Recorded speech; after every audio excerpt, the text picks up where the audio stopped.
Gente, tudo bem? Mais uma vez, mais uma semana com vocês. Espero que vocês tenham gostado da última entrevista que foi com o nosso presidente do Legislativo Municipal. Foi uma campanha, foi uma conversa muito boa, um diálogo sensacional. Perfeito. O que tu achou, Pinheiro? Eu acho que foi uma entrevista muito rica.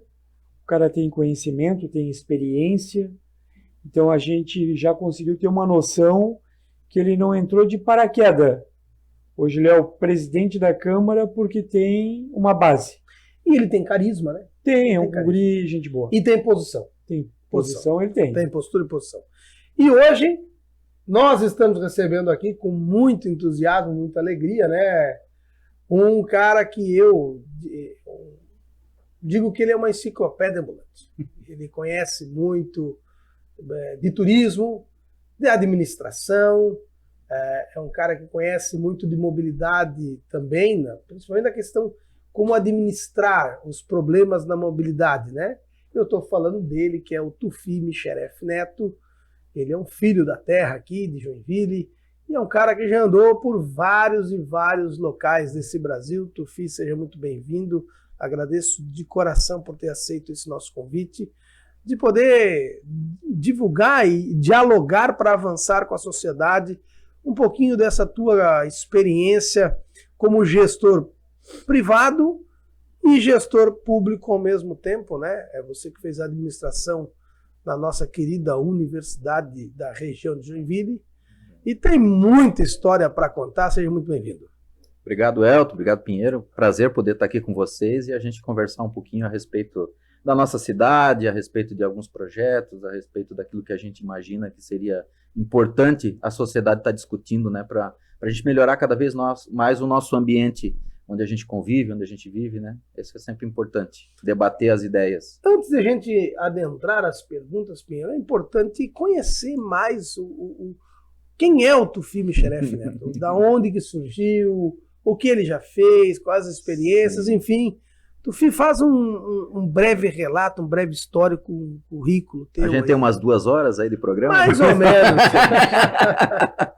Abrimos espaço para essas perguntas. O que é isso? Bom, a gente já se conhece há um bom tempo, né? O Pinheiro, o Elton há mais tempo, a gente é amigo de longa data, quase, digamos, de juventude. De juventude, né? De adolescência, né?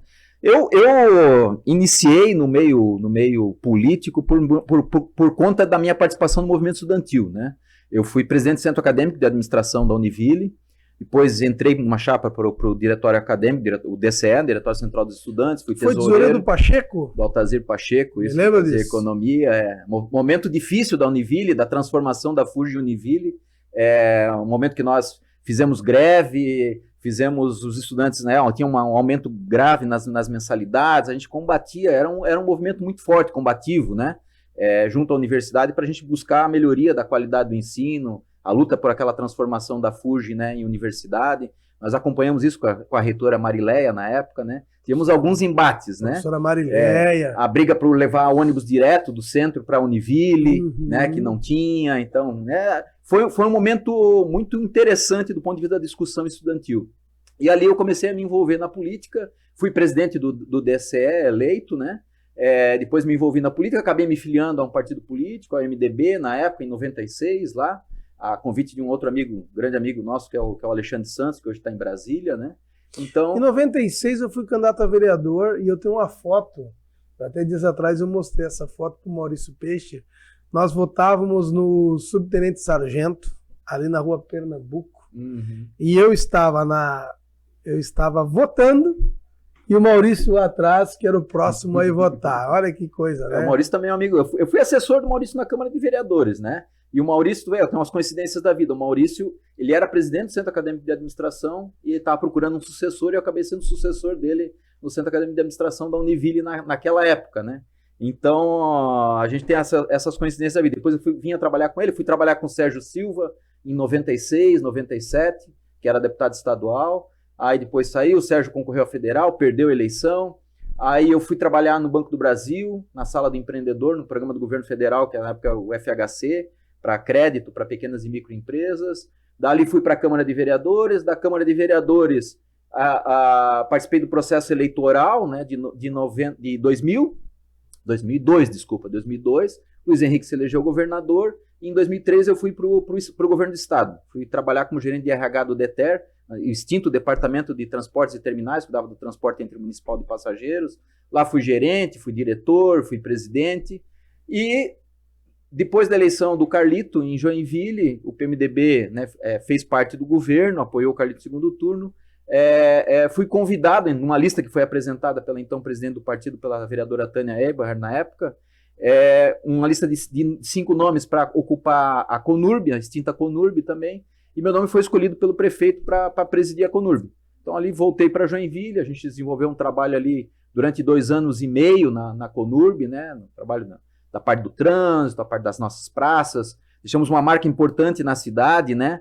a calçada do batalhão foi feita em parceria com, na época a gente tinha um programa de capacitação para presidiários, né, para quem estava no regime semiaberto, para poder trabalhar, fizemos capacitação para trabalhar como calceteiro, reformamos, construímos e ampliamos 33 áreas de lazer na cidade na época, né, foi uma marca importante, ao mesmo tempo que a gente tinha a parte ruim, que eram os agentes de trânsito, a fiscalização de trânsito e tal, tinha a parte boa, que é essa questão das áreas de lazer, que era uma ansiedade da comunidade na época. Então, revitalizamos, entregamos 33 áreas de lazer em 2 anos e pouco de gestão à frente da Conurb.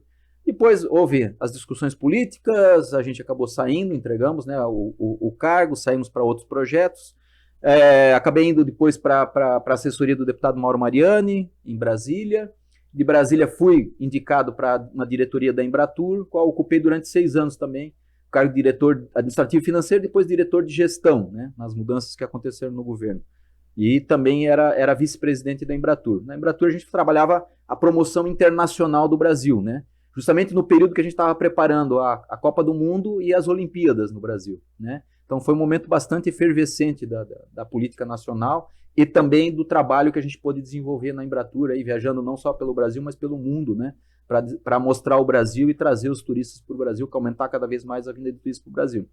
De lá, saímos da Embratur, viemos de novo para Santa Catarina, onde fomos convidados pelo governador Eduardo para ocupar a Secretaria de Turismo, Esporte e Cultura do Estado, também durante um curto período, né, que foi lá 2018, também era um período de eleição. Eu me lembro de ter visto uma placa com o seu nome em Balneário Camboriú. Sim, o Centro de Convenções de Balneário Camboriú foi entregue, a obra física foi entregue durante a minha gestão, né, como secretário. A gente acelerou a obra, foi um pedido do governador Eduardo, do próprio presidente Michel Temer, porque tinha recurso do Ministério do Turismo. Vinícius Lumertz, que foi presidente da Embratur também, era ministro do Turismo na época, né, então nós criamos uma parceria Estado e Governo Federal, criamos uma série de programas, recursos para programa Bandeira Azul, que hoje está bastante expandido em Florianópolis, Bombinhas, em Pissarras, aqui em São Francisco do Sul. Praia de Estaleiro. Nós buscamos recursos para ajudar os municípios a se organizar naquela época, para criar, fortificar esse programa e fazer de Santa Catarina o estado com o maior número de praias marinas, né, Bandeira Azul. Então, isso são coisas que nós começamos lá atrás, e aí continuamos a desenvolver, ficamos 1 ano. Foi um período que foi o período onde nós fizemos maior número de convênios e disponibilizamos recursos para os municípios, para a reforma de quadra esportiva, construção de ginásios, apoio à cultura, implementamos uma série de políticas na área da cultura, na área do turismo nem se fala, né, a quantidade de ações que nós fizemos, então foi isso. Terminamos, não logramos êxito na eleição, né, no nosso projeto, terminamos, saí da secretaria pela porta da frente, como a gente sempre fez, em todos os espaços que a gente ocupou na vida pública, e fomos seguir outros caminhos. Fui convidado daí pelo prefeito Godofredo para ir para São Francisco do Sul, ajudar ele a governar São Francisco do Sul no primeiro mandato, e assim eu aceitei o desafio. Fui chefe de gabinete, secretário de governo durante quase 4 anos. Né? Saí agora em março do ano passado, e aí para me dedicar mais aos meus projetos privados, eu também sou sócio de uma pequena construtora em Florianópolis, tenho outros negócios, então decidi que agora, quando eu completei 50 anos, disse agora eu vou cuidar um pouco do meu dinheiro, da minha vida e menos da vida dos outros, né? Então aí fui me dedicar às minhas coisas, aos meus negócios e estou nesse período caminhando nessa labuta do privado agora, mais cuidando das minhas coisinhas. Eu fico me perguntando aqui, Pinheiro, Pergunte, que um rapaz com tanto currículo na vida pública, será que ele consegue dormir em paz e não pensar em voltar um dia? Não, e detalhe, né? Eu acompanho o Tufi desde 96, né? Bem naquela época do movimento Reviva. Nossa, É? Verdade, pô. Tem um trabalho social que a gente fez através do forte, movimento né? Reviva. Sim. E tu é uma das poucas figuras que eu conheço que entrou na política e conseguiu sair de dentro da política sem uma marca, sem uma mancha. Sim. Né? É uma Tu é um dos poucos caras Sim. que não acabou tendo um problema. Sim. Né? Tu ocupou cargos de relevância e a gente sabe que o cidadão que entra para a política, ele pode acabar se perdendo. Como diz, a tentação é grande, né? Exato. Meus amigos, os envelopes aparecem. A gente... eu diria que hoje eu já tive vontade de ser candidato a prefeito, não do legislativo, acho que não é o meu perfil. Eu sempre tive um perfil mais do executivo, né, de decisão, de tomada de decisão. Uma das coisas que eu aprendi sempre na minha vida, isso vale tanto na vida pública quanto na privada, é você tem que tomar lado, tem que tomar decisão, não pode ficar em cima do muro. Né? Você gosta de querer agradar todo mundo, querer ser o bonzinho, o chefe bonzinho, ou o líder bonzinho, isso não existe. Eu tenho que decidir, tenho que liderar, às vezes vai errar, mas acho que a maioria das vezes eu acertei, né? E por isso eu construí uma carreira, né, no serviço público muito, muito bonita, o que eu me orgulho muito. Eu fui, inclusive, concursado da Prefeitura de Joinville. Em 94, essa parte eu pulei, né? Eu passei no concurso em 94, trabalhei no Banco do Brasil, Caixa Econômica, também como estagiário, e eu passei no concurso em 94 na Prefeitura, trabalhei 6, 7 meses, mas aí por perseguição política, eu na época era o governo Freita, o Freita já estava velhinho mas e tal. nem tem isso, não tem. Eu trabalhava na Secretaria de Administração, no gabinete do secretário de Administração na época, estava muito perseguido e tal, eu tentei mudar de área, não conseguia, e pedi demissão e saí, fui seguir minha vida. Então eu nunca, e uma das coisas que eu também sempre falei, onde eu passei, eu nunca me apeguei ao cargo, né? Porque eu sei que aquilo ali é momentâneo. Né? Então eu estava secretário, eu estava presidente, né? Estava gerente, então isso é uma coisa. E chegou o cargo de confiança, é isso, obrigado, agradeço, está tudo certo. Né? Na última conversa que a gente teve quando eu saí da prefeitura, o prefeito Godolfo não queria me liberar de jeito nenhum. Eu falei, prefeito, não, eu entendo que terminou a minha missão aqui, contribuí, vou sair de boas. Quem sabe lá na frente a gente volta a se encontrar, volta a trabalhar junto, mas nesse momento é isso que eu quero para minha vida. E aí, então nunca me apeguei, né? E onde eu passei, então, entendi o motivo lá atrás, que o presidente Temer me demitiu, depois a presidente Dilma, quando eu trabalhei também, o governador Eduardo, o prefeito Carlito, essas coisas fazem parte do processo político, né? Então, tu precisa entender essas coisas e não se apegar ao cargo. Né? Quando você é cargo comissionário, entender que você está ali para cumprir sua missão, entregar para a sociedade, que é o teu patrão, né? Entregar o melhor que tu pode entregar naquele serviço que tu está desempenhando, e é isso. E sair de cabeça erguida, né? Entrar pela porta da frente, sair pela porta da frente com a certeza de que tu deu o teu melhor, né? Então isso aí é uma coisa que sempre marcou minha vida nessa passagem pelo serviço público, né? Mas dentro de todo esse processo teu, tu trilhou um caminho vasto dentro do processo político. Tu fosse da área do turismo, né? Eu gosto muito da área de infraestrutura, né? Então militei, por exemplo, no DETER, né? E na própria CONURB na área de transporte e mobilidade, que é um tema que eu gosto bastante também, né? Discutir essa questão do transporte urbano, da mobilidade urbana, né? Do impacto que isso causa na vida das pessoas, as melhorias. Aliás, eu sempre um crítico, né? Aqui de algumas mudanças, por exemplo, que são feitas no trânsito aqui em Joinville e tal. Na minha época também sofria muita crítica, às vezes, nas implantações que a gente fazia de mudança de mão, retirar estacionamento. Eu participei do processo de retirada do estacionamento ali da João Colim, né? A briga que foi com, na época, o Alexandre Brandão da Apollo e coisa e tal, que o comércio da João Colim em Blumenau ia morrer e não sei o que e tal. Mas então são discussões que eu gosto de entrar, que eu gosto de me aprofundar, que eu tenho muitas ideias que eu estudo, que eu acompanho, que me chama a atenção. Quando tem um assunto que envolve mobilidade, trânsito, transporte, é uma coisa que eu chamo a atenção, porque eu entendo que é uma política pública importante, né? Inclusive no governo Carlito a gente discutiu muito a questão, e o Carlito, acho que foi candidato agora de novo, trouxe essa questão da tarifa zero no transporte coletivo e coisa e tal. Eu acho muito audacioso, né? Mas é possível baratear a tarifa, é possível reduzir a tarifa pela metade, porque entendo que isso vai melhorar a vida de todo mundo, né? De quem usa o transporte, mas de quem também circula pela cidade, né? Mas o turismo também foi uma paixão, né? O Vinícius, né? Que é uma pessoa que eu mantenho contato, coisa e tal, foi secretário, depois que saiu do Ministério, foi secretário de Turismo do Estado de São Paulo, hoje está comandando uma grande cadeia de hotéis em São Paulo e no Brasil. A gente sempre troca figurinhas e tal, é uma coisa que apaixona, né? Tu entra no turismo, o turismo não sai de ti, né? Então a gente tô sempre em conversa com as pessoas do meio, estamos sempre trocando ideia, né? Quando eu fui a São Francisco, o prefeito até disse, ó, a gente teve um problema lá, um momento com uma crise na Secretaria de Turismo, tu filho, não quer assumir a Secretaria de Turismo? Eu falei, prefeito, já tô sobrecarregado. É uma coisa que dá vontade, né? É uma coisa que mexe comigo, assim, porque a gente vê o potencial da nossa região como um todo, o nosso estado sempre foi um dos estados premiados, né, no Brasil, como um melhor destino, como destino preferencial no Brasil e tal. Então a gente tem muita qualidade de vida, né? Temos alguns problemas que precisam ser enfrentados, já há bastante tempo vem se discutindo, mas não vem avançando, que é a questão da qualidade do nosso mar, né? Por isso o programa Bandeira Azul é um programa que certifica, né, as praias com relação à qualidade da água, cuidado com o meio ambiente, acessibilidade, tem uma série de quesitos. É muito importante, porque a gente ainda enfrenta, né, vamos ali, Balneário Camboriú, Itapema, Porto Belo, Florianópolis mesmo, muitas praias impróprias para banho, né? Então não dá para aceitar que um estado que tem um litoral tão bonito como o nosso ainda tem esse problema com relação à infraestrutura, né, da rede de esgoto, né? Então isso é muito complexo, precisa ser feito investimento muito rápido para poder isso não manchar a imagem do nosso estado. E falar de turismo é falar de movimentos transversais, né? Você tem que se preocupar com a mobilidade de quem vem, né? Sim.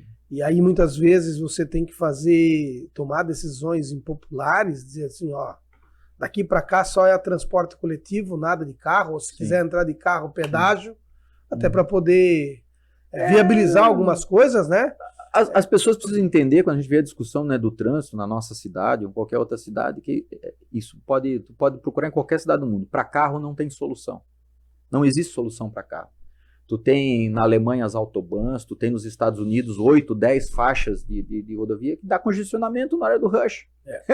Então, assim, para carro não tem solução. Isso é uma coisa que eu aprendi e se for falar com qualquer estudioso é isso. Então tu precisa pensar outros meios de fazer o transporte. O transporte coletivo é um meio desde que ele seja confortável, né? Hoje, vindo para cá andando na cidade com esse calor, eu vi diversos ônibus que têm o ar-condicionado instalado, mas as janelas abertas. Provavelmente o ar-condicionado não está funcionando. 50% dos ônibus estão com os seus ar-condicionados estragados. E ainda quando se tem janela, se abre. Tem uns que não abrem mais janela. Isso eu ouvi também alguma matéria essa semana a respeito disso. E aí, eu até escrevi dias atrás, na coluna que eu escrevo, exatamente isso, né? Como é que eu quero fazer com que a mobilidade urbana de uma cidade, do nosso município, tenha fluidez se eu não dou condições para quem pode deixar o carro na garagem e ir de transporte coletivo? Sim. Não tem como. O transporte público de Joinville é ineficiente. Ele não funciona, não é eficaz. Ponto. Eu tenho que sair da minha casa caminhando, num sol de 40 graus, de sensação térmica, andar, sei lá, 600 metros para chegar num ponto de ônibus, vou chegar todo suado, entrar no ônibus sem ar-condicionado, com bancos sem condições, totalmente desconfortáveis, desço, vou caminhando até a empresa onde eu trabalho. Eu vou chegar todo suado, já chego mal-humorado, a produtividade do trabalhador vai lá para baixo, né? Então, aí se o cara tem o carro na garagem, ele diz, não, vou de carro nesse calor, tá louco? E aí ele vai chegar mais ainda indignado porque o trânsito está congestionado, a prefeitura tem esses guardas de trânsito que eu não sei para que serve, porque poderia colocar nos horários de rush para dar uma fluidez maior nos trânsitos, não tem onda verde de sinaleiros, então uma série de coisas que atrapalham o dia a dia do cidadão. E aí, como gestor público e como um cara que eu não sou expert em turismo, mas eu viajo bastante e gosto de viajar porque viajar você busca soluções aonde deu certo, né? Eu tive viajando para a Espanha dias atrás e lá eu pude comprovar o transporte público eficiente. Ele é interligado. É o ônibus de turismo, é o trem, é o metrô. Sabe? E tem lugares no Japão, na Alemanha, que tem monotrilho. O monotrilho está a 3 metros, 4 metros de altura, o trem passando por cima da tua cabeça. né? E funcionando, não atrapalha trânsito. Eu acho que Joinville tem que dar um passo à frente. Nós já temos que começar a olhar com olhar de futuro. Claro que eu estou falando de um continente que é o mais velho do mundo. Tem cidades de 1000 anos. Joinville tem vai fazer agora 160 anos? 150. Me pegou também. É isso aí, né? Mas é na faixa 150. Não tem 160 anos. É uma menina ainda. É uma menina, Mas tem que pensar já. Nós vamos começar a olhar para a cidade para daqui a 200 anos. 50? Não vou mudar 200. Até lá eu já morri, mas daqui a 50 anos eu estou vivo ainda. O nosso plano de mobilidade de Joinville, ele era extremamente bem feito, que acho que é da década de 60 ou de 50, se eu não me engano, né, que previa os grandes eixos, as grandes avenidas e tal. E, infelizmente, por culpa da Câmara de Vereadores, por culpa de algumas administrações, foi sendo desmantelado esse plano de mobilidade da cidade, né? Então, grandes eixos e eixos importantes foram deixados de lado, foi permitida a ocupação, foi construção sem recuo, né? Então, quantos anos se fala? A Marquês de Olinda, né? O eixo Marquês de Olinda, que não é a Marquês de Olinda, tem várias ruas ali, o eixo Almirante Jaceguai, né? Essa é uma discussão que eu estava lá no governo do estado, há 20 anos atrás já se discutia isso, né? Tá ali e ninguém toma frente para fazer, né? Para acontecer. E daqui a pouco, se não tiver uma fiscalização, vai ter uma ocupação, aí tem uma casa construída, daí fica mais difícil de tirar. Né? A Otto Cardeffel aqui, a gente vê o exemplo da Otto Cardeffel, né? Foi feito um trecho, não se consegue avançar. Que trecho, né? Porta, que trecho, né? Totalmente discutível, né? Então, assim, eu não sou engenheiro, sou administrador, né? Mas a gente, pela nossa experiência de vida, a gente conhece. Não precisariam ter feito o que fizeram ali do ponto de vista de tirar toda a base, subbase da Otto Cardeffel para refazer. Aquilo ali é uma via consolidada, né? Era só botar uma camada de asfalto por cima, sairia muito mais em conta, né? Então tem algumas discussões assim que a gente faz, né, do ponto de vista crítico, né, no sentido de ajudar, entendendo que a coisa tem que ser diferente, né? Transporte coletivo, em qualquer lugar, até nos Estados Unidos, o transporte coletivo ele é subsidiado pelo governo. Claro. Não tem, aqui a gente faz às vezes umas discussões muito só do ponto de vista ideológico, de achar porque o empresário está embolsando o dinheiro, porque a Gideon e a Transtusa, mas podia ser mais 5 empresas, podia ser uma empresa só. Não é essa a discussão, né? O que você tem que discutir é isso, como é que a gente faz para garantir qualidade a um preço justo. Uhum. Porque não dá para tu imaginar, eu participei das discussões em São Francisco do Sul também, com relação todo ano, reajuste de tarifa, planilha e não sei o quê. Em São Francisco do Sul a frota estava ficando sucateada porque não permitia reajustar tudo que tinha para reajustar, assim como acontece na maioria dos municípios.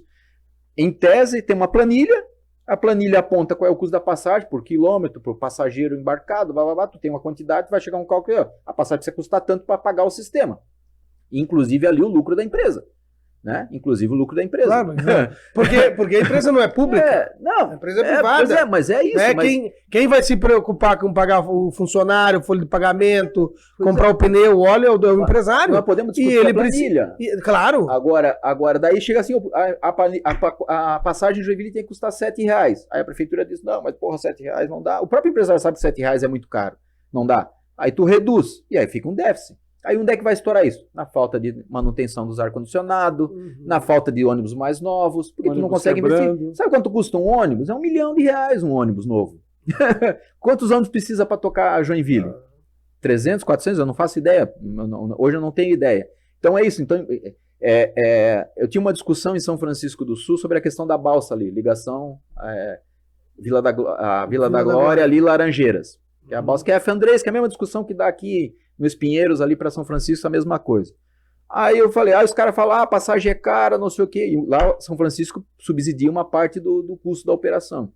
Aí eu falei, tá, tu acha caro? Então faz o seguinte, pega R$5 milhões, compra uma balsa e a partir de amanhã tu pode operar aqui. Uma passagem metade do preço. Faz os cálculos, vê se tu tem condição de fazer. Tu tem condição de fazer? Então é isso. Tu tem R$500 milhões para investir, para comprar 500 ônibus para operar a partir de amanhã o transporte coletivo de Joinville? Quem tem esse dinheiro, né? Então, eu do ponto de vista de modelo, eu sempre defendi que o dinheiro tem que estar na mão do município. Eu acho que o município não tem que ter ônibus, o município não tem que ter servidor público, motorista, cobrador ou qualquer coisa que o valha. Mas o caixa do sistema tem que vir para o município. Então o município poderia ter uma empresa pública. A gestão é do município. O dinheiro vem para o município e o município faz a contratação do ônibus. Do quilômetro rodado ou do passageiro. Por quilômetro rodado. Então, eu vou contratar... Aí não me interessa se o ônibus é da Gideon, da Transtusa, da Verdes Mares, da Reunidas, da Catarinense. E eu vou remunerar pelo quilômetro rodado. Então, o município define onde é que vai ter linha, qual é a intensidade, qual é não sei o quê. E eu faço a licitação só dos ônibus. Que tem que ter um padrão mínimo de qualidade, todos têm que ter ar-condicionado, todos têm que ter adaptado e tal.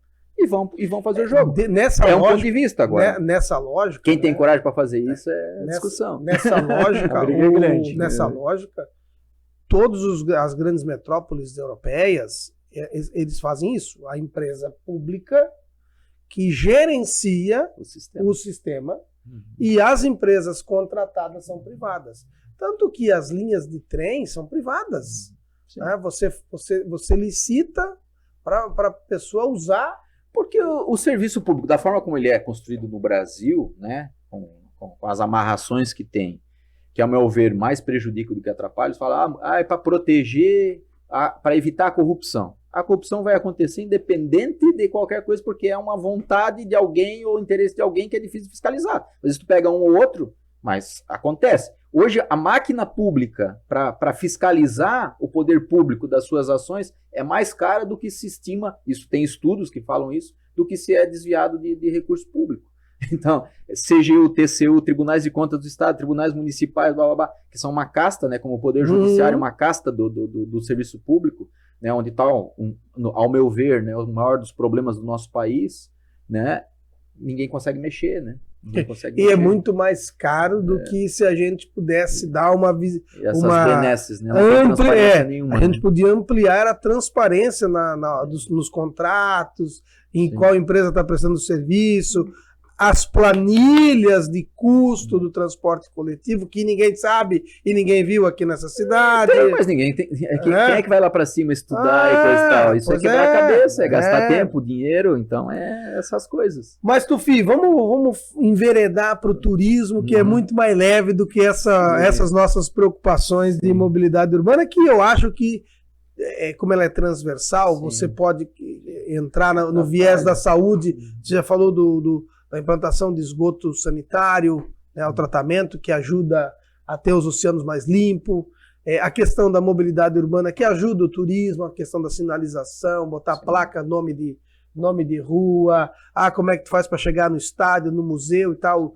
Lógico, isso faz parte da mobilidade, mas também é turismo, porque facilita para o turista vir na cidade e saber se locomover com facilidade. As cidades têm que ser caminháveis, né? Tem que ter boas calçadas, né? E aí tu enfrenta essa discussão com o comércio, geralmente porque o comércio quer priorizar o estacionamento ao invés da acessibilidade das pessoas, porque as pessoas precisam caminhar. Tem um estudo que mostra, por exemplo, nas regiões centrais das cidades, onde se intensifica o comércio, ou em áreas de comércio, onde o passeio ele é bem feito, ele é retilíneo, ele não tem buraco, ele não tem coisa, aumenta o consumo naquela região de comércio. Porque as pessoas não ficam olhando para o chão com medo de cair e elas começam a olhar para a vitrine, elas podem caminhar tranquilamente, né? Elas sabem que não vão ser assaltadas, não vão ser abordadas, né? Então, tudo isso ajuda, né? Então, quando a gente fala do turismo, é isso, é locais para se caminhar tranquilamente, tanto de manhã quanto de noite, né? A questão da informação, né? Ciclofaixas, ciclovias, para tu poder, roteiros cicloturísticos, que nós temos bastante na nossa região também, né, integrado. Então, isso tudo é importante para a gente fortalecer o turismo e fazer com que a percepção do turista seja positiva em relação àquele local que ele está visitando. Né? Antes do Pinheiro falar, um dos exemplos que eu acho nessa linha que está dizendo é Balneário Camboriú. Balneário Camboriú vive do turismo e entendeu isso. Ainda as praias dos lados ali, Itapema está indo nesse caminho, mas de Itajaí para baixo não entendeu isso ainda. Eles estão no caminho. Acho que vai dar certo. Sim, né? Tufi, o turismo no Brasil, ele era, na minha avaliação, ele era mais visto, era mais falado, mais comentado, né? E hoje eu não vejo grandes alardes com relação ao turismo a nível de Brasil, sendo que nós estamos num dos melhores lugares do mundo para se explorar o país. E a cidade de Joinville, vamos falar da nossa terrinha aqui, né? Não podemos ir longe sem falar daqui. Eu sou um frequentador assíduo do centro de Joinville, né? Às vezes eu me dou o luxo de me hospedar em um hotel ou outro. A gente tem vários amigos e eu acabo, né, final de semana. E eu acabo vendo a área que deveria ser uma área explorada. Eu estou falando de Joinville, imagina Santa Catarina, né? O único lugar em Santa Catarina que se fala muito em turismo é Florianópolis, Balneário Camboriú. Joinville é uma cidade rica de informação, de cultura. Eu não vejo essa dinâmica, né? E tu tivesse à frente da pasta a nível nacional, e foi um tempo que realmente o turismo estava em grande evidência. Aqui que tu acha que deve ter diminuído essa...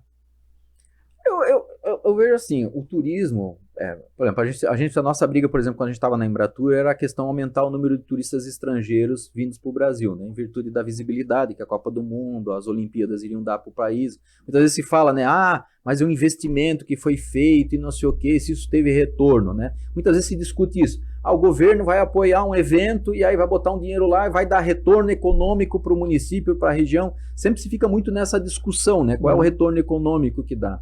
Né? Então a gente trabalhava com a visibilidade do Brasil. O Brasil, do ponto de vista internacional, ele é um país continental, né? Não é um país pequeno, é um país grande comparado aos Estados Unidos, à Rússia, né? Então cabe a Europa toda dentro do Brasil, né? Então o Brasil, a posição dele geográfica dificulta muito a vinda do estrangeiro. Quais são os principais polos emissores, né? Os Estados Unidos e a Europa, né? E nós estamos distante desses polos emissores. Só Paris recebe 70 milhões de turistas estrangeiros por ano. Né? E nós recebíamos, na época que estava na Embratur, 7 milhões de turistas no Brasil todo, estrangeiros. Deve né? ser. Então, mas por quê? Porque todos, na Europa, o Elton esteve ali agora viajando, né? Tu tá de Lisboa, tu tá 2 horas de Paris, tu tá 3 horas da Itália, é tudo muito perto, né? E assim, ó, vamos lá, né? Da Espanha e por aí vai. Então, vamos lá. O turismo interno ali é muito forte, então isso é muito fácil. E vamos falar de transporte, mais uma vez, a mobilidade. Sim, né? a ligação. Como é que tu vai de Lisboa a Londres, né? De avião? Uma hora, as passagens são muito baratas. E né? 50 euros. 50 euros, 40 euros, se tu tiver muita bagagem. 30 euros, E se tu tiver só com a mochilinha nas costas, mais barato ainda. tu paga 30 euros. Né? Sim. 30 euros, se pegar a promoção, dá 50 e de volta. 180 reais, nós estamos falando mais ou menos. Não, se pegar a promoção, é 50 euros e de volta. Sim. Né? Pegou uma promoçãozinha, 50 300 reais. E o ônibus também funciona lá, lógico, ele demora mais, mas é muito barato. Por quê? Porque é mais perto as distâncias e o poder aquisitivo, o poder de compra do europeu é maior. Então, para eles botarem 50 euros e de volta, o avião vai lotado. Para 50 euros é 50 reais nosso, né? Então, nós temos esse fator que é a questão geográfica, a localização do Brasil em relação aos polos emissores, e tem a questão da língua, né? O português é uma língua complicada, né? Difícil.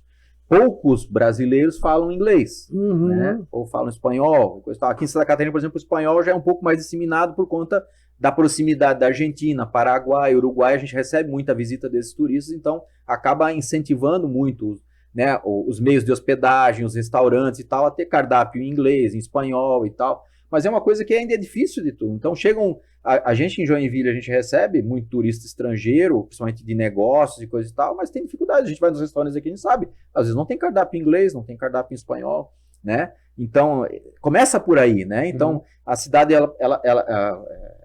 aquela história, quem vem primeiro, o ovo ou a galinha, né? Tu tem que criar a infraestrutura primeiro para começar a atrair o turista. Então, se eu não começar a criar, né, ambientes onde o turista possa vir, se sentir acolhido, se sentir bem recebido, que ele tenha facilidade de comunicação, de conseguir a comunicação, ele não vai vir, né? Ele vai para outros lugares onde vai em Portugal, não tem um restaurante, um hotel que te atenda que não fala inglês, ou espanhol, ou francês, no mínimo, né? Então é isso. Então precisamos capacitar a nossa mão de obra, precisamos investir O Brasil é o país, eu acho que no mundo, eu acho que onde tem o maior número de cursos de inglês, que as pessoas não saem falando inglês.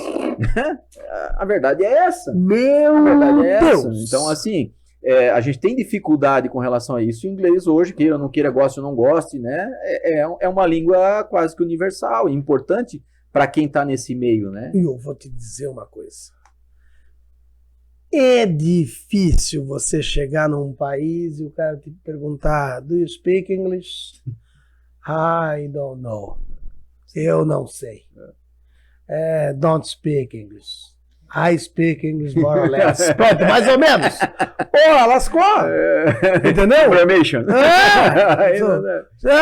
Hoje ainda tem algumas facilidades da tecnologia. Claro, tem tradutores e tal, coisa tal, mas ainda assim cria uma certa dificuldade, né?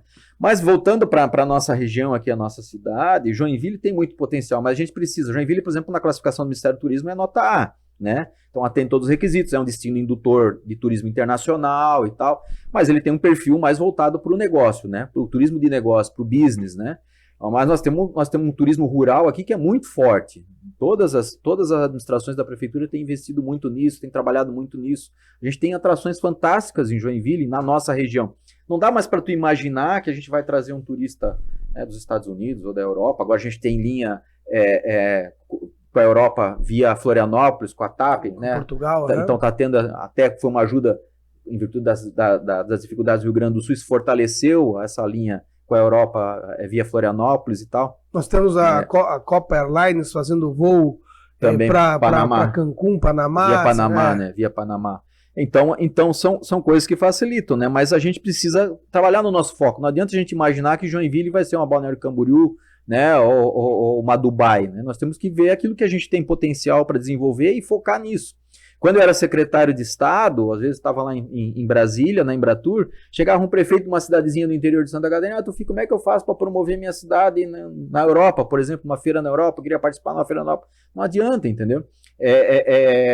Não é indutor. Né? Então, aqui, o que a gente tem que trabalhar? A gente tem que aproveitar o turista argentino, paraguaio, né, uruguaio que vem a Santa Catarina para as praias e coisa e tal, para ele também fazer a viagem para outros destinos, para ir a Blumenau, para ir a Brusque, para vir a Joinville e coisa e tal, para ir a São Francisco do Sul, que hoje é uma dificuldade por conta da BR-280 não duplicada, né? Então isso está dificultando não só o desenvolvimento econômico da nossa região, né, quanto do Porto de São Francisco e coisa e tal, mas também do ponto de vista turístico, né? É uma cidade histórica, a terceira cidade mais antiga do Brasil, né? Tem um patrimônio histórico fantástico, praias maravilhosas, certificadas, mas que tu tem dificuldade. Hoje eu fui fazer uma reunião em Araquari, levei 1 hora para andar quase 6 quilômetros, né? Então isso não dá para conceber, né? Então, e quando o turista vem para cá, vem para algum lugar, e o Elton deve ter vivenciado isso agora na Europa, tu não quer ficar naquela cidade.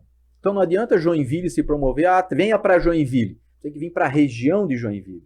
Tu tem que vir a Joinville, ir lá no Espinheiros, aí na Vila da Glória, vai em São Francisco do Sul, roda aqui, vai no Beto Carreiro, entendeu? Coisas que são próximas para tu, porque ele quer conhecer, vai a Campo Alegre, na vai verdade, a Serra. Joinville tem que ser o hub, né? É isso. Tem que ser o hub onde daqui... Isso é um indutor, e daqui você... municípios... Não adianta tu trabalhar promoção individual hoje, né? Jaraguá, não sei o que, não adianta. Tu tem que trabalhar em conjunto. Na tua região, o que é que tem de bom pro turista, isso, né? Tem Campo Alegre, tem grandes restaurantes para atender na noite. Então tu faz alguma e aí sim, a administração pública tem que ir lá com o dono da agência de turismo e dizer, cara, faz uma linha de ônibus, porque daqui lá, passa nos hotéis, pega e leva e depois traz de volta. O turismo depende muito, assim, o poder público ele não deve atrapalhar, né? Ele deve trabalhar como uma pessoa para ajudar a organizar os players, né? As agências, os operadores, as companhias aéreas, a rede hoteleira, porque é essa estrutura que faz o turismo acontecer, né? A iniciativa privada, né? O poder público ele está ali para auxiliar, para organizar, para resolver um problema local ou outro, na questão da praia, na questão da limpeza, questão da manutenção e tal. Mas quem faz o turismo acontecer é a iniciativa privada, né? Então nós temos que abrir caminhos para que a gente possa ter investimentos, como o Balneário Camboriú tem a duras penas suplementado algumas dificuldades para implementar. Eu lembro da briga que foi para colocar a roda gigante, né? Por que ele não pode ter porque muito se falou aqui botar um bondinho no Morro do Boa Vista. Seria fantástico. Mas por que não sai? Porque daí tem a mata, tem não sei o quê, aí tem o Ministério Público Federal, aí tem... Isso tudo, para vencer isso no Brasil, uma marina, para você, né, as marinas que a gente tem algumas aqui em Joinville, ali no Rio Cubatão, aqui, a gente poderia avançar muito mais, mas para licenciar uma marina hoje no Brasil, no mínimo 10 anos. No mínimo 10 anos. Em Miami, tu licencia em 2 meses uma marina. Então, essa diferença... mas não sei o quê... Às vezes, para fazer uma dragagem aqui no Rio Cachoeiro, eu lembro que o Luiz Henrique enfrentou isso, o Ministério Público processou ele para fazer a limpeza, porque não pode mexer porque vai remover, e coisa sem o Poder Judiciário conhecer de fato. Mesma história em relação à Baía da Babitonga, a abertura do canal do Linguado e tal. Coisas que se arrastam há anos por conta de uma burocracia e de uma má vontade. Eu sou um defensor do meio ambiente, mas eu prefiro, mas a gente tem que definir, e isso o Vinícius sempre falou muito, a gente precisava definir no Brasil quais são as áreas de interesse turístico, e nessas áreas tem que permitir, isso aqui nós vamos preservar, mas isso aqui nós vamos permitir para exploração, para desenvolvimento econômico, para geração de emprego e renda, né?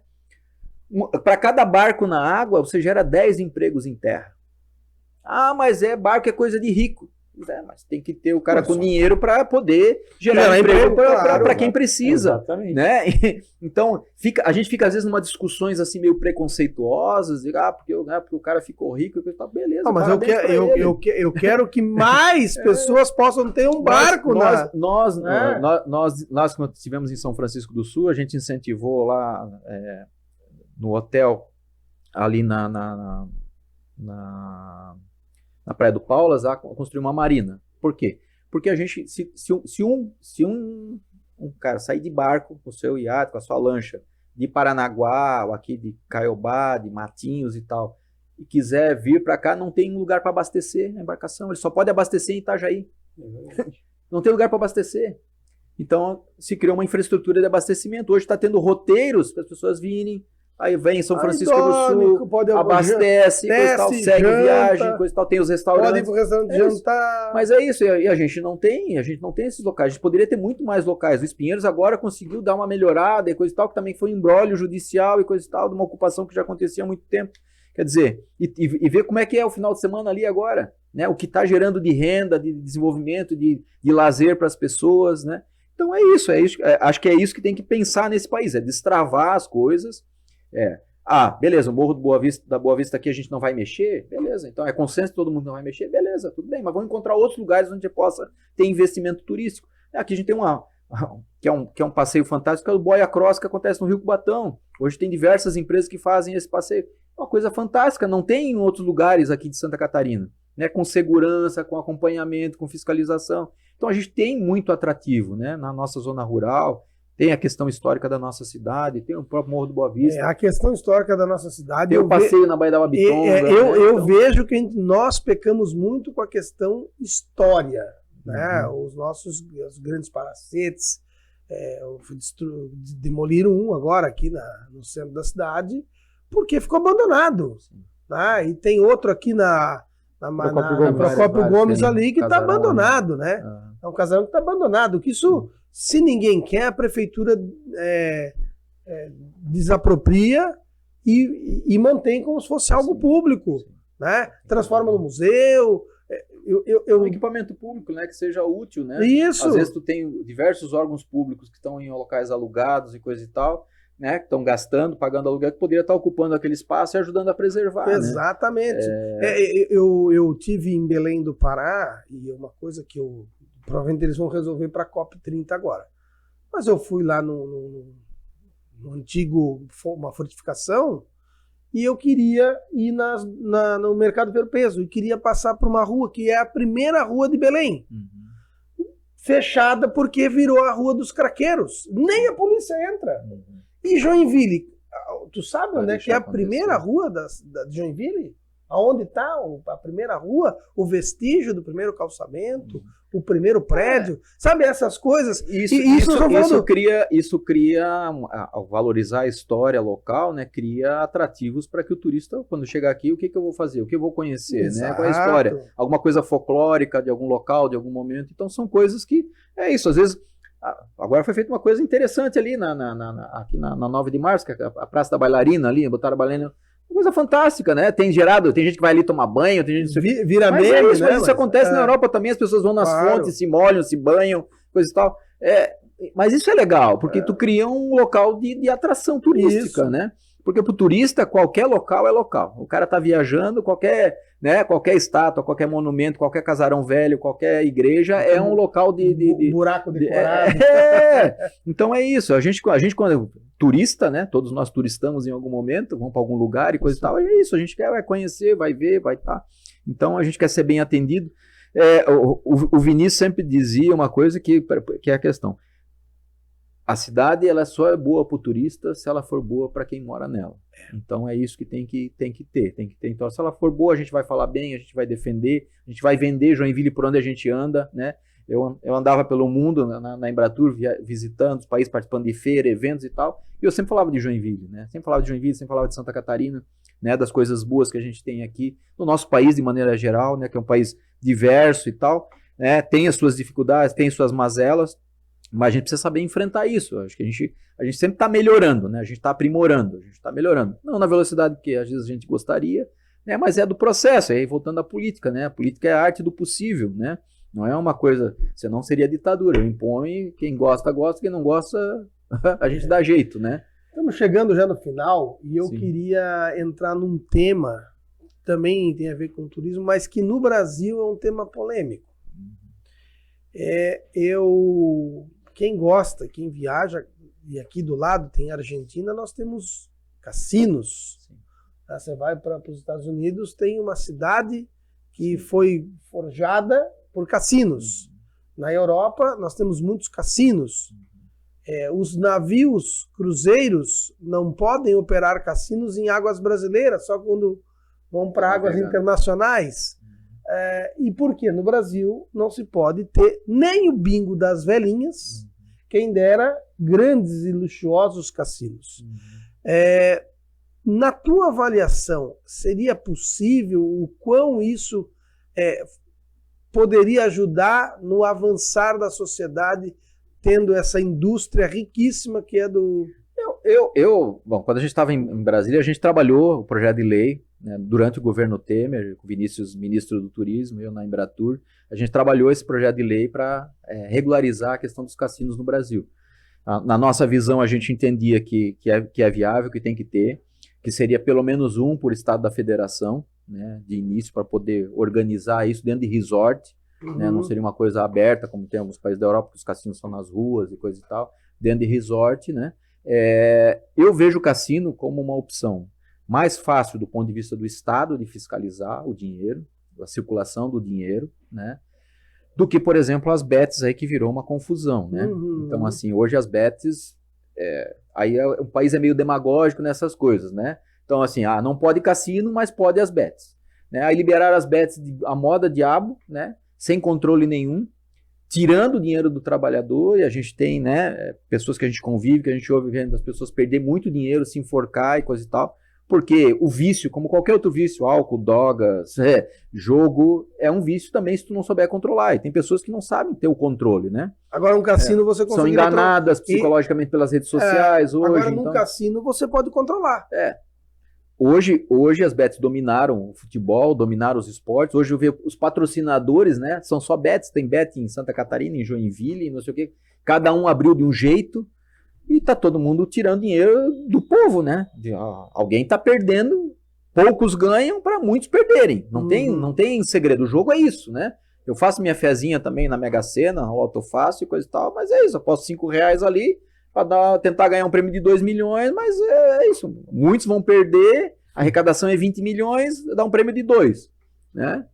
Mas os R$5 não vai te... Mas é o que eu estou dizendo, mas isso tem imposto, vai para os fundos, vai apoio ao esporte, tem uma porrada de coisa que é financiamento estudantil e tal. Esse dinheiro das bets, ninguém sabe para onde vai, qual é o controle que tem, né? Então a história do jogo do bicho, né? Legaliza isso e cobra imposto em cima, né? Então eu entendo que é viável, entendo que é possível, entendo que é necessário, porque também é um meio de diversão, mas como qualquer outra, quando tu ir para uma festa beber, né, sabe que beber e não pode dirigir, coisa e tal, tu precisa ter controle e precisa ter apoio, né, para as pessoas que, né, passarem por dificuldades ou se perderem ou se viciarem, ter algum tipo de tratamento, né? Então, o Estado precisa receber recursos para também subsidiar Mas isso. aí tu pode colocar uma carga tributária alta, fazer um fundo para... né? E o Estado controla o dinheiro, Claro. né? Na mão de quem está passando o dinheiro, quem que está gastando, de onde está vindo, porque tem muito, ao meu ver, né? Eu não tenho um conhecimento profundo, mas ao meu ver, hoje, essa montagem desse esquema das bets aí, hoje, tem muito dinheiro ilícito circulando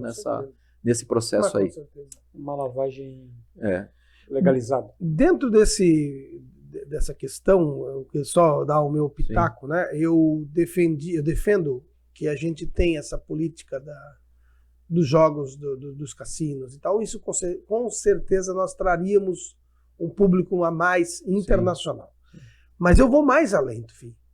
Muitas pessoas dizem, porque o Nordeste é um bando que não quer trabalhar, que não sei o quê, mas não conhece o Nordeste, né? Sim. Mas Ouvi dizer.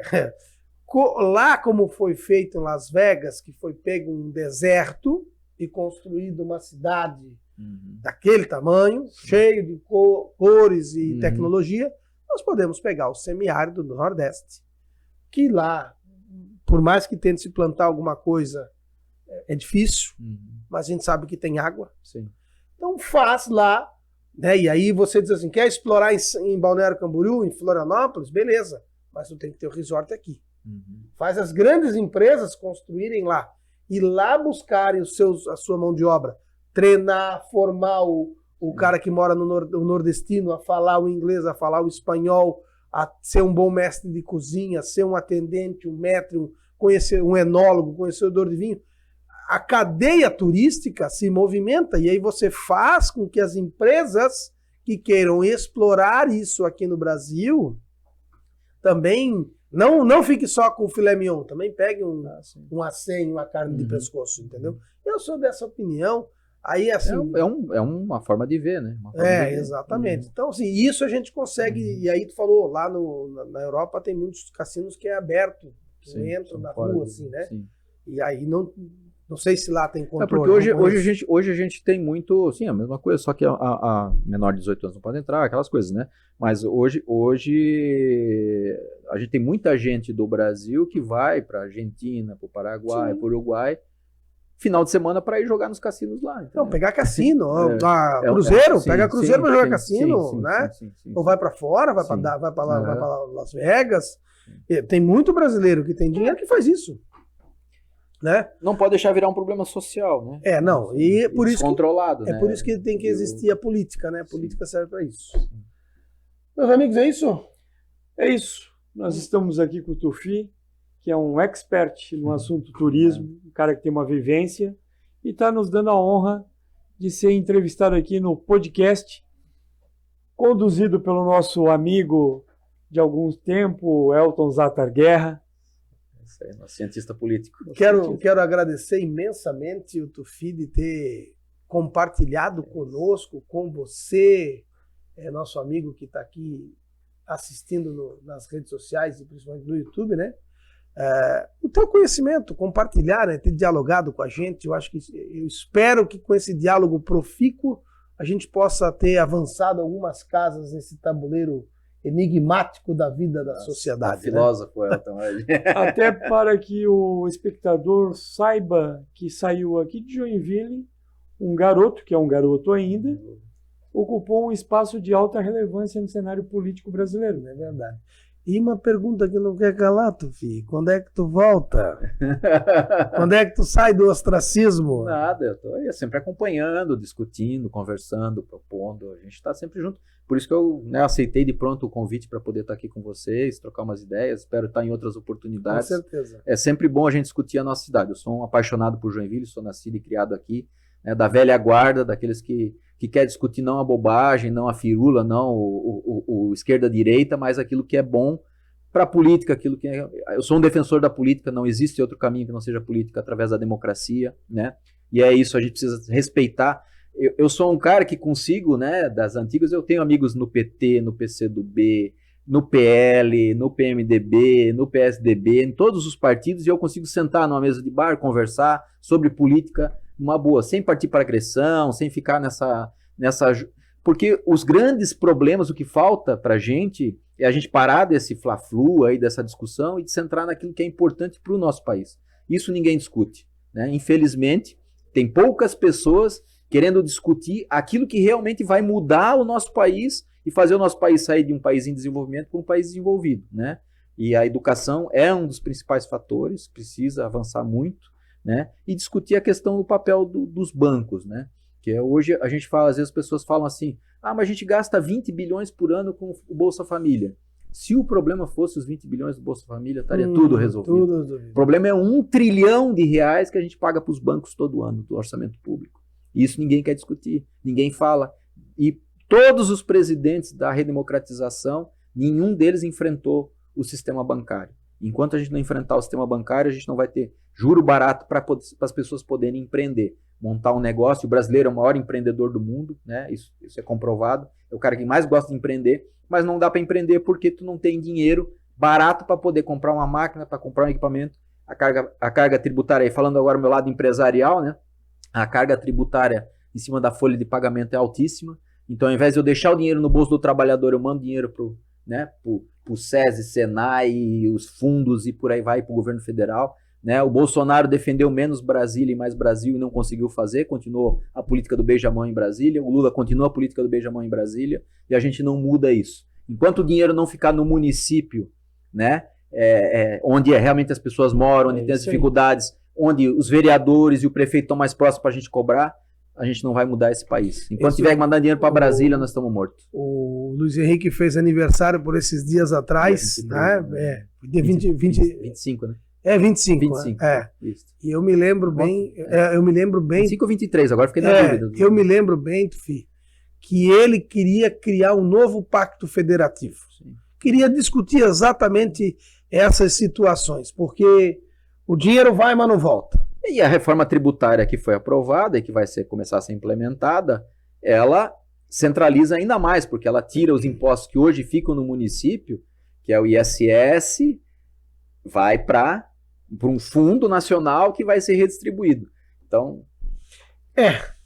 a prefeitura vai ficar só com o IPTU. E olha lá, daqui a pouco não estamos IPTU. O ICMS, tudo, essas coisas tudo vão ser redistribuídas, né? De forma desigual de novo. Isso é lamentável que a gente não esteja avançando para um novo pacto federativo onde o dinheiro fique no município. Temos que discutir mais. Bom, gente, é isso. Mais uma vez, eu agradeço a todos. Curtam, compartilhem, comentem este vídeo que está sensacional. Mande para aquele seu amigo que quer conhecer um pouco mais de turismo. Tufi, obrigado. É isso mesmo. Te espero para uma próxima rodada de diálogo. Obrigado. Tá bom? Um abraço a todos e até na próxima quarta-feira.